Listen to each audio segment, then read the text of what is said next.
the guy. They really want to see another year to believe that he's that guy and he's going to be here for years. If he falls off the face of the earth this year, I guarantee you they're not signing him to some long-term contract. I guarantee you that wouldn't happen either. I wouldn't either. But the question is Dak Prescott worth the $30 million? And I say the answer is yes, he is, because of everything that Coach has mentioned. Statistically, wins and losses, his accuracy, or his completion percentage. I'm glad you took the accuracy back. Yeah, I'm going to take the accuracy back for up to this point, because I think he's going to become more accurate, because when you have receivers that can get open, it exudes more confidence in your quarterback. You know that I can throw the ball and they're going to not only get open, but they'll catch it and they'll catch the contested balls. But Coach, you mentioned one thing, and I have a question on here, and it's checking all these boxes. So his availability, check. We'll pay him because he's available. Durability, check. Leadership, check. Can he help us win? Yes, he can. Check. Then I have do I like who we are without him? Like, that's a question the Dallas Cowboys have to answer to themselves. Do we all sit here and do we know who the backup behind Dak Prescott is? Cooper Rush, baby.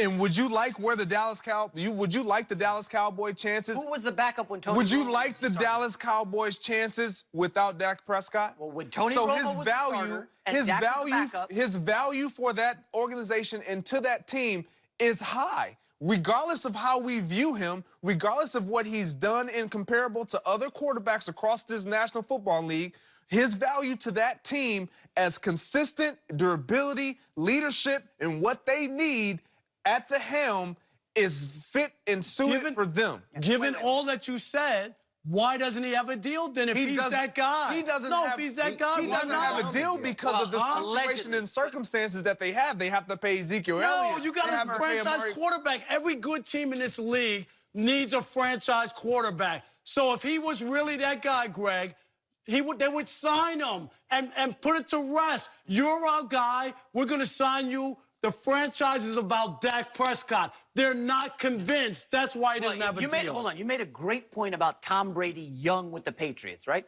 He was on the rookie deal, the 6th-round pick. Dak is on the rookie deal. This question here is, when you pay him $30 million, Eric, you're going to have to take money away from somewhere, whether it's secondary, the linebackers, the running back, the receiver. You can't build a contender around that. And game manager is probably the best phrase for Dak, right? As a former Jets coach, you saw my guy Mark Sanchez in New York game manage the Jets to 2 AFC title games. There was no way the Jets were paying him. First of all, Mark Sanchez inherited a team that was ridiculous. So let's start with that. Dak got a good team from Tony Romo. Okay, but that team was incredible. The team that Sanchez got. Yes. You know, I don't know how that got put together. Yeah, by you, but he of did. course. But he did, and I don't think it's fair to put him just in that classification of game manager. And when I say that more games in the NFL are lost than won, that's true, and that's about decision making. That's not just managing the game.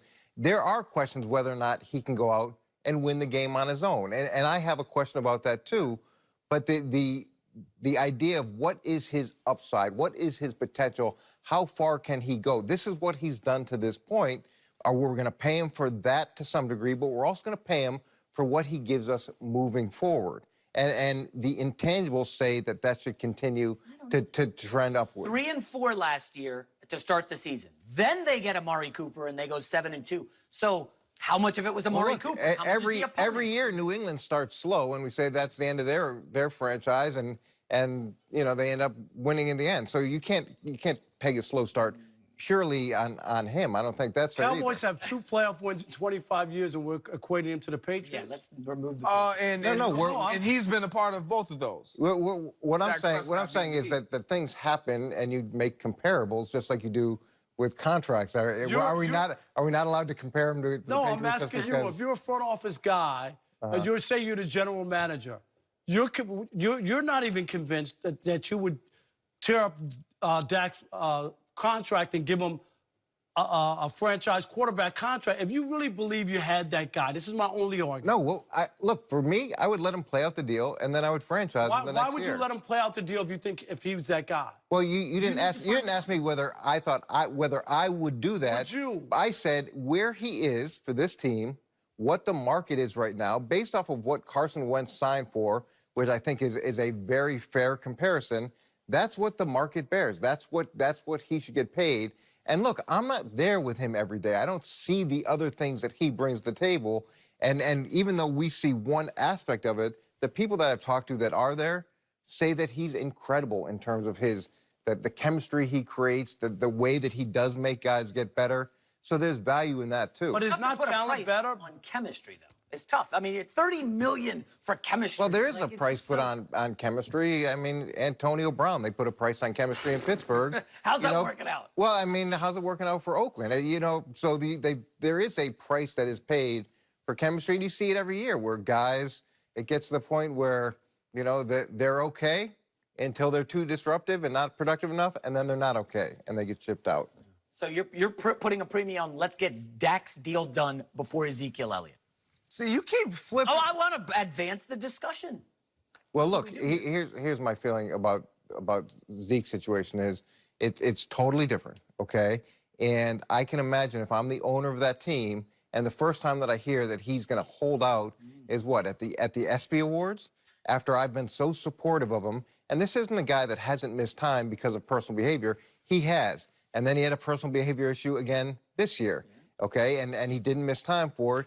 And then you've got the idea that this is 2 years early.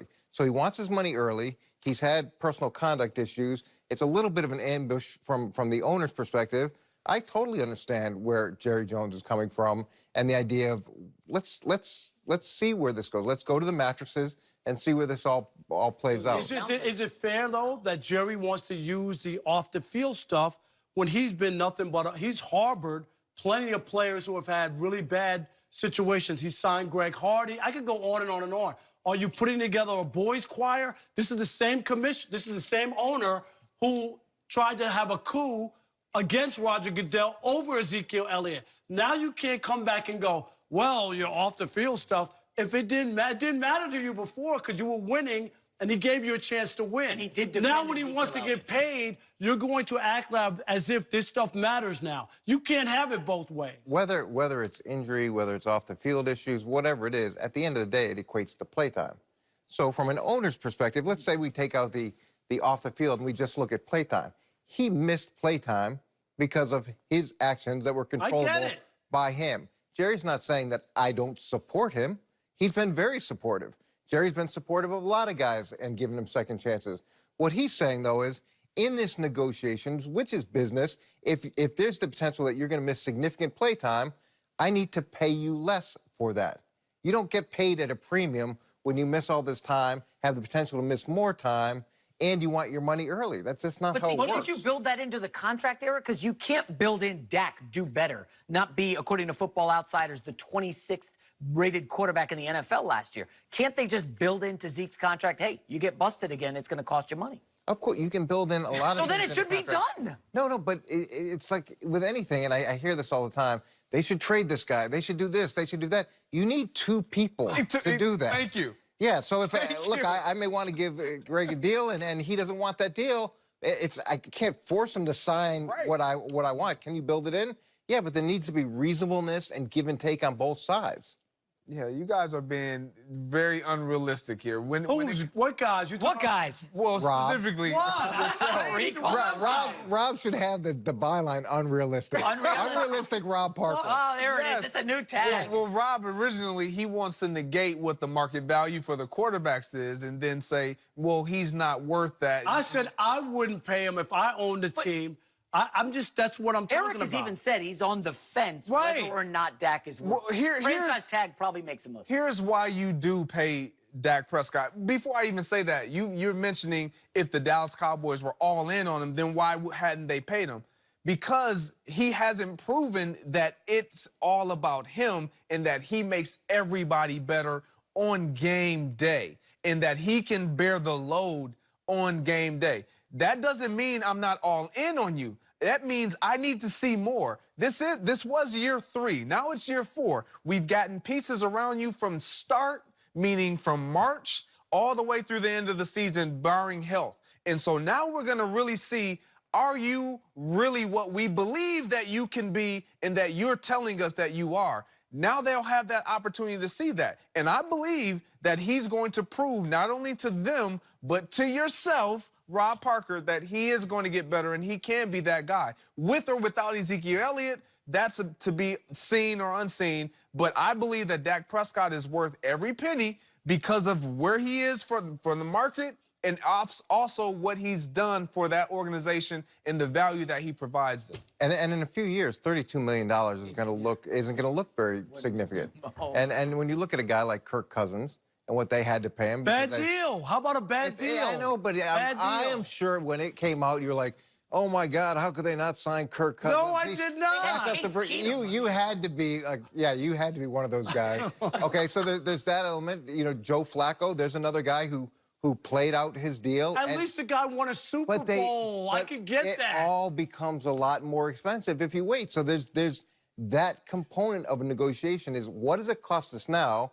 What's it going to cost us a year from now? What's it going to cost us 2 years from now? And that comes into the thought process as well. Nick Foles got about $22 million a year from the Jaguars. That's what I'd pay Dak. But at any rate, Eric, thank you for joining us. Great stuff as always. Coming up next here on Undisputed, is this the last season for Rob's guy Tom Brady? We're going to discuss that next. He's falling off the cliff.